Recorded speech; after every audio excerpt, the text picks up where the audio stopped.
Namaku Dewi. Rumahku berada di salah satu perumahan yang ada di daerah Ranca Ekek. Saat itu aku masih belum bekerja.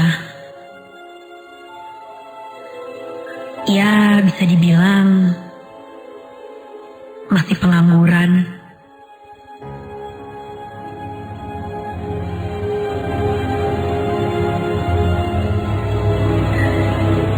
Aku sering sekali datang menemui teman dekatku, yang tidak lain adalah tetangga persis sebelah rumahku.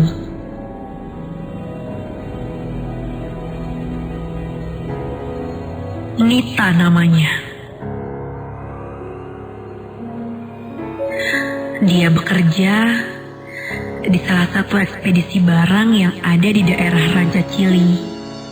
Kadang, aku sering menghilangkan rasa bosan di balik pengangguranku dengan menemuinya di tempat ia bekerja.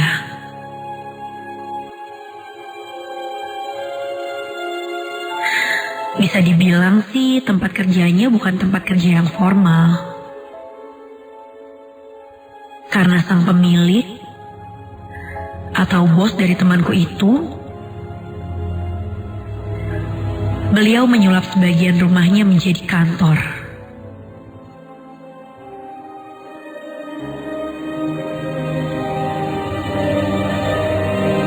Malam itu, Nita mendapatkan orderan yang cukup banyak hingga malam.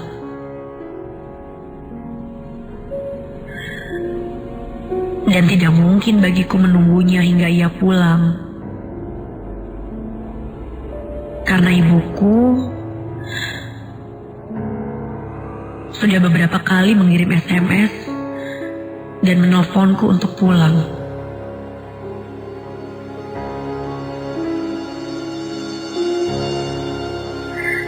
Nit, aku pulang duluan ya. Mama aku udah nyuruh pulang. Ya, kamu tahu lah mama aku kayak gimana.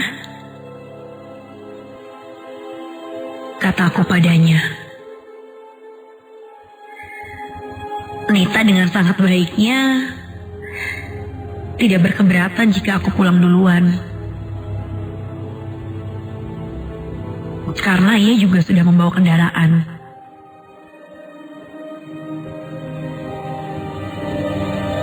Sekitar jam 9 malam, aku pun siap-siap pulang dengan memakai motor. Kunyalakan motor metiku dan berjalan menjauh dari kantor Nita.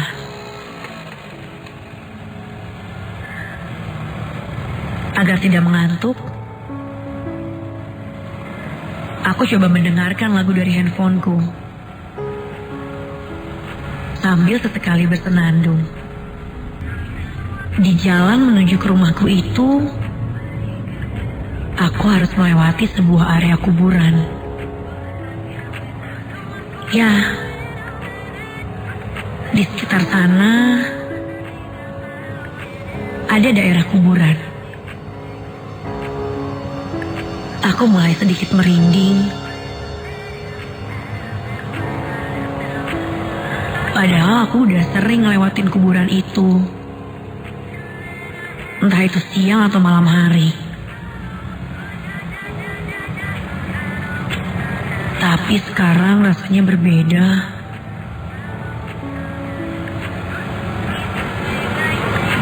Jika sendirian seperti ini dan hampir jam 10 malam, aku belum pernah. Aku terus melajukan motorku menuju ujung jalan. Dan belok kiri menuju Jalan Darwanti yang nantinya akan melewati Jalan Sapan.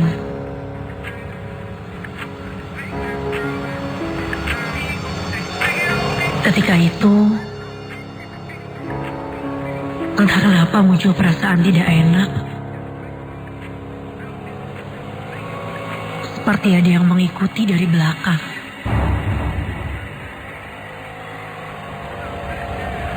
Aku coba menengok dari spion motorku. Kulihat ke arah belakang.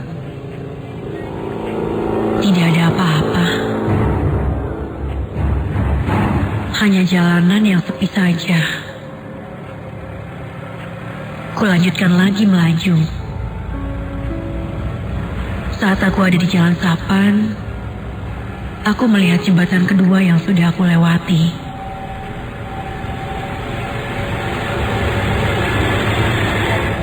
Karena aku akan belok kiri untuk melewati jalanan yang menyusuri Sungai Citarik yang cukup panjang. Yang bisa menyambungkanku ke jalan dan bisa menembus ke dekat gerbang 2 dari perumahan tempat tinggalku.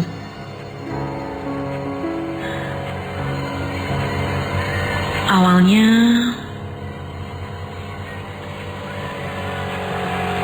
aku masih baik-baik saja.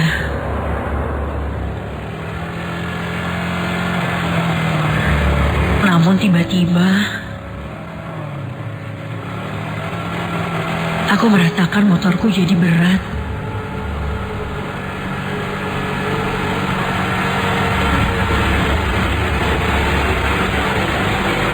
Oh, kok jadi berat ini?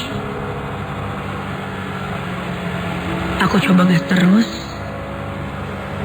tetap saja terasa berat. Sampai...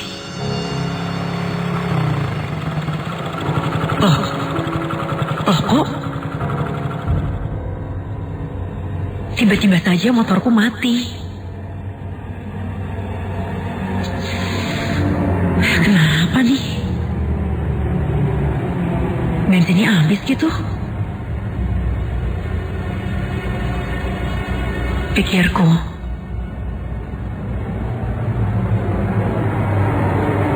Aku lalu menstandarkan motorku dan turun dari sana. Aku cek bensin, masih penuh. Aku lalu coba menyalakannya lagi.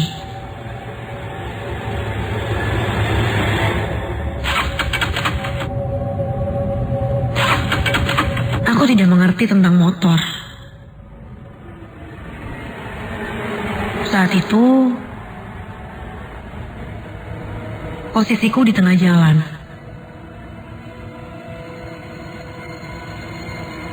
Aku menggiring motorku ke tepi, dekat bangunan kecil. Mungkin itu ruangan untuk satpam dulunya, yang sekarang tidak terpakai. Usang dan kotor. Sekitarnya dikelilingi rumput-rumput yang tinggi.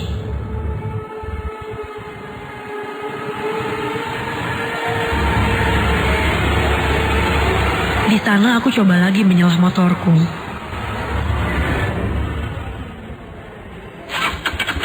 Dan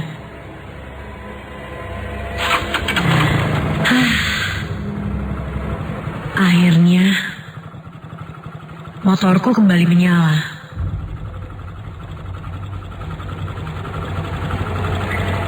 Tanpa banyak lama,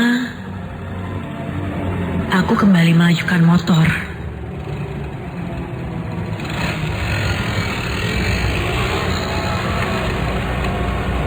Namun baru saja aku menjalankan sekitar 10 menit dari tempatku, tiba-tiba, astaga, ada sesuatu menyentuh pundakku. Motorku sempat oleng karena kaget. Aku bisa rasakan itu seperti sebuah tangan yang mencengkram bahuku.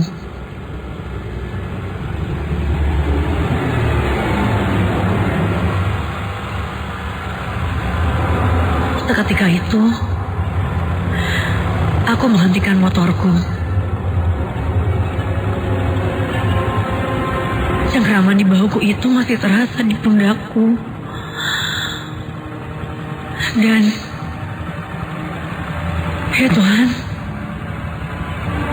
kini terasa hembusan angin dan suara nafas di pundakku. Sangat terasa. Aku terdiam. Jujur aku ketakutan. Siapa di belakangku ini? Sebenarnya, bisa saja aku menekan klakson keras-keras. Tapi percuma. Samping kiriku sawah, dan samping kanan adalah sungai. Tubuhku bergetar. Cengkraman tangan itu masih terasa di bahuku. Dan tiba-tiba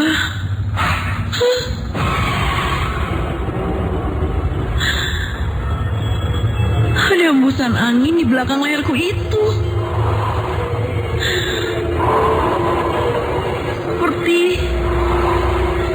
Seperti hembusan nafas yang berulang-ulang terasa olehku.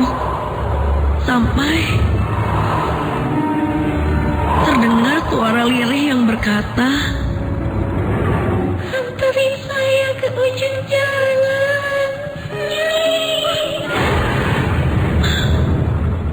Seketika itu, aku tengok ke belakang dan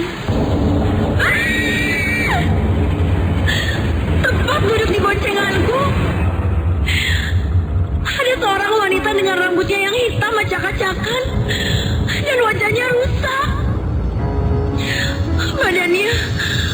Badannya terbalut kain putih kusam penuh tanah dengan senyumnya yang menyeramkan. Aku bantingkan motorku ke samping kiri dan aku pun langsung melompat menjauh dari motor. Aku menoleh ke belakang. Makhluk itu masih berdiri dekat motorku. Dan matanya yang bulat melotot padaku. Aku tidak bisa teriak. Mataku seakan dipaksa untuk menatapnya. Aku lantas berjongkok dan menutup wajahku. Sampai tiba-tiba aku mendengar suara mobil datang dan berhenti di depanku.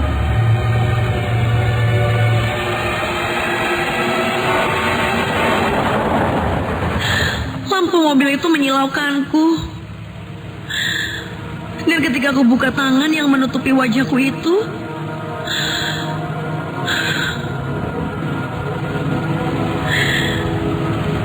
sosok perempuan kuntilanak itu sudah hilang.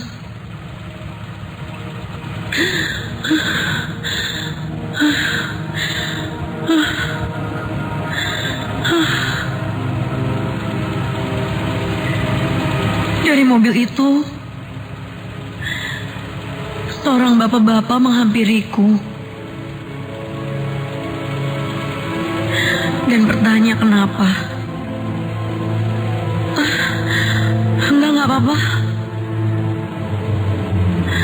jawabku sambil langsung kembali ke motorku. Tanpa banyak kata, aku pun bergegas pergi. Perlahan motorku mulai maju lagi. Kini, kurasakan kepalaku mulai pusing dan mual. Dan badanku terasa pegal. Karena jalanan sepi. Rasanya, aku ingin cepat-cepat tiba di rumah. Lalu tidak begitu jauh, aku bisa melihat ada pangkalan ojek di sana. Aku sedikit merasa tenang. karena akan memasuki daerah yang cukup ramai.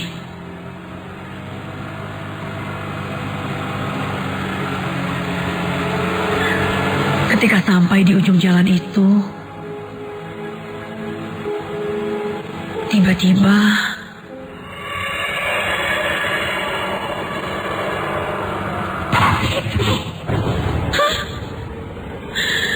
jelas terdengar suara bisikan perempuan. Tepat berada di telingaku. Dan ketika aku menoleh, astaga, tepat di sebelahku, kepala seorang perempuan dengan wajah rusak. Sambil kedua tangannya memegang bahuku, dia mencengkram dengan keras. Dan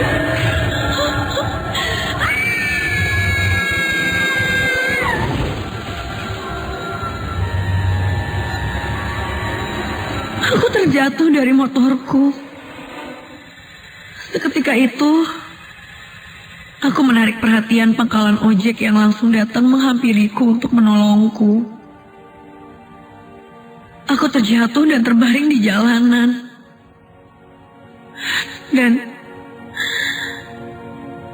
tepat di atasku,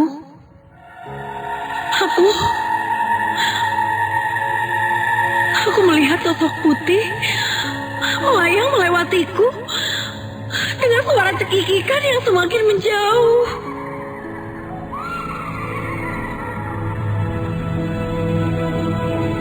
Aku pun dibantu oleh beberapa tukang ojek di sana. Mereka seolah sudah tahu apa yang aku alami. Untungnya aku tidak kenapa-napa. Hanya beberapa luka kecil di kakiku.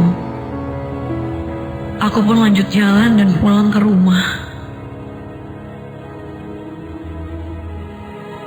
Sesampainya di rumah, aku bercerita pada ibuku. Dan dia memintaku untuk tidak lewat sana jika sudah malam. Bukan hanya cerita mistisnya yang sudah banyak diceritakan, tapi juga karena jalanan itu memang sepi. Dan ibu takut aku dijahati orang.